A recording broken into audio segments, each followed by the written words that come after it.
Hey, what's up, everybody? This is Sam Streeter coming to you live from our new YouTube channel with episode one of Sam's News and Views. As promised on our previous episodes, we'll be talking about a lot of topics and issues related to Alzheimer's and dementia. And as so, I found a scholarly article that I'd like to share with you. It was presented in the New York Times op ed, and it was very interesting. We recently had the Super Bowl last Sunday, where the Denver Cowboys defeated the Carolina Panthers. Many people were rooting for Peyton Manning to go out on top. They think he's getting ready to retire. And many others were rooting for Cam Newton, who's the new school. He's up and coming. They want to see him succeed. But what I think kind of got lost in all the celebratory events and everything around the Super Bowl is that there's a lot going on behind the scenes with regard to the NFL, CTE, and dementia. So that's what our topic will be for tonight: CTE, uh, and the NFL and dementia. And like I said, I found an article, and I'm just going to read some parts of this article to you. Um, and I just want to know your thoughts on it. Very interesting article. So yeah, let's get started. So, like I said, New York Times, um, and it's entitled "Football So Beautiful for Fans, but Scars Players with Dementia." Very interesting caption. Got my attention right away. If you get a chance to read the full article, please do. So I'm just gonna read through it, and kind of paraphrase some parts, so you get the overall idea of what they're trying to say. This Sunday evening marked the 50th playing of the Super Bowl, which began as a far simpler interleague rivalry, evolved into a national feast day for football fans to binge on action before the giant television screens and worship the game across nacho bowls. That's what many of us did. Memory for detail, so important for sports fans, will be on display as viewers recall exploits of Super Bowls past of people like Joe Namath and so many other gifted athletes. And then there's Willie Wood, a star of the very first Super Bowl, a great defensive player who intercepted a crucial pass for the Green Bay Packers in that game, but now 50 years later remembers nothing of the play or ever having been a football player. He now resides in an assisted living center suffering from dementia, among other handicaps. Doctors and his family can only wonder whether Mr. Willie Wood, as he himself has suspected, is suffering from the disease that is increasingly haunting football: chronic traumatic encephalopathy, or CTE, which has many symptoms like dementia, including memory loss and depression. So, yeah, and I have a picture of Mr. Willie Wood. And from my understanding, uh, he actually um, played for the Green Bay Packers for about 10 years. And during that time, he held the interception record for a few years while he was there, and he also had the punt return record. I'm going to give you a better view of his full picture. And he also played quarterback, punt returner, and was a defensive specialist during that time. So very interesting, playing multiple positions, probably got injured quite a few times. Took a lot of hits, no doubt. Um, so yes, Mr. Willie Wood, great football player, now suffering from the effects of dementia, and uh, could be possibly linked to CTE. The problem is that CTE can only be diagnosed posthumously after people pass away, so it won't do him any good now. But maybe it will benefit people in the future, and that's what the hope is. Um, and further down in the article, it says, and so it was the same for a great quarterback, Ken Stabler, who directed that his brain be studied to find out why his mind seemed to slip so precipitously in his final years. Mr. Stabler was found to have suffered from stage 3 CTE with legions. I didn't even know you could have that. That's very interesting in its own right. So that makes me want to do further investigation on CTE, just to find out more, because that's very interesting. I didn't know you could develop legions. And the article further says that these legions, which are quite severe, and they affect many areas and regions of the brain. So, once again, very interesting. Um, it begs the question: does contact sports or continuous contact sports, to that degree, with head injuries and concussions, um, bring on CTE and possibly dementia and later on in life? Very interesting question. Continuing on with the article, it says that Mr. Stabler, now a candidate for the Pro Football Hall of Fame, could be joining 7 other CTE victims that have been in the Hall of Fame, including powerful linebacker Junior Seau, who committed suicide 3 years after retirement, as well as Frank Gifford, the New York Giants legend who was leveled unconscious by in one of the most graphic hits in early years of NFL TV coverage. So wow. I personally grew up watching Junior Seau on TV. He was a great linebacker for the San Diego Chargers for many years. When I found out he had committed suicide, I was shocked. I thought for sure, oh no, they got it wrong. Somebody shot him. They just probably made it look like that. But now that we're getting more information about CTE and the effects that it can have with the memory loss and depression, is becoming more of a realization that may be what happened to him.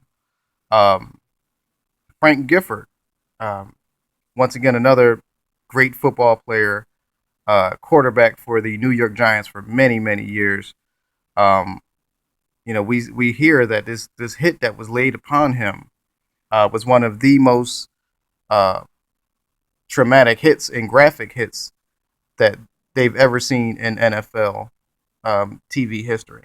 So that's very interesting that these people who the continuous contact, some even to the head, and the hits that don't come to the head, where you may be even taken to the ground, um, and your head could hit the turf. There's constant contact with your head and maybe somebody else, another player's head.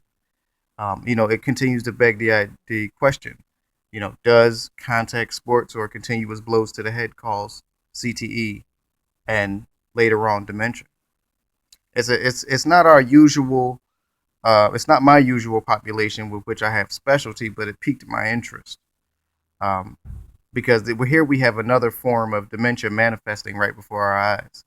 Um, so continuing with the article, the National Football League has introduced more protective playing rules and equipment to address the problem. Um, what I've seen over recent years is I know if they've added more padding to the players' helmets. They've increased penalties and fines for helmet to helmet contact and injuries. Um, and they've also instituted the concussion protocol. Um, how effective those things will be is yet to be determined. Um, but I think it is a step in the right direction. I think the league will be prompted to do more, um, if the link between CTE and continuous blows to the head is made and substantiated. But we have to wait and see. Um, but these changes occurred only after years and years of denial by the league, years and years of denial. You know? And after a 765 million dollar damage settlement 3 years ago with more than 4,500 players. I thought that part of the article was very interesting. Um, I'm not going to say that the NFL didn't know all these years that you know uh, continuous blows to the head can cause some type of damage to the brain. They probably didn't know CTE, probably didn't know dementia was the end result. Um, but $765 million, that's $250 million Um, hmm. And I didn't know that there were that many players involved. 4,500 retired players. Wow. Um, I didn't hear a lot about that. I knew that there was some litigation going on between the NFL and players, but I didn't know it was $765 million. Wow, that's a huge number, huge a lot, huge sum of money. Um, and I think they should also make that type of commitment toward continuous research for players after in the areas of CTE, to find out what we can do to limit this disease from occurring in the future.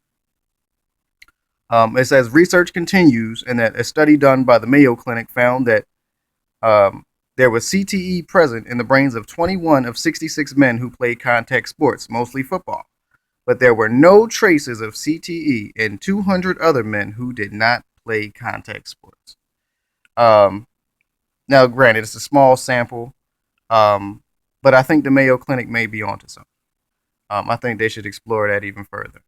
CTE's growing shadow across football extends to the collegiate and high school programs, which should be increasingly concerned. I agree.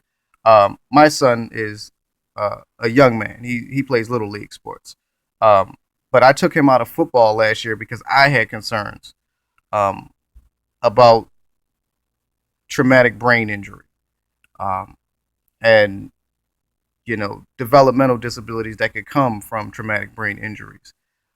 His pediatrician actually told me between the ages of 5 and 14, a young man or young woman's brain is growing every day, and that to put them in situations where they could limit that could be traumatic.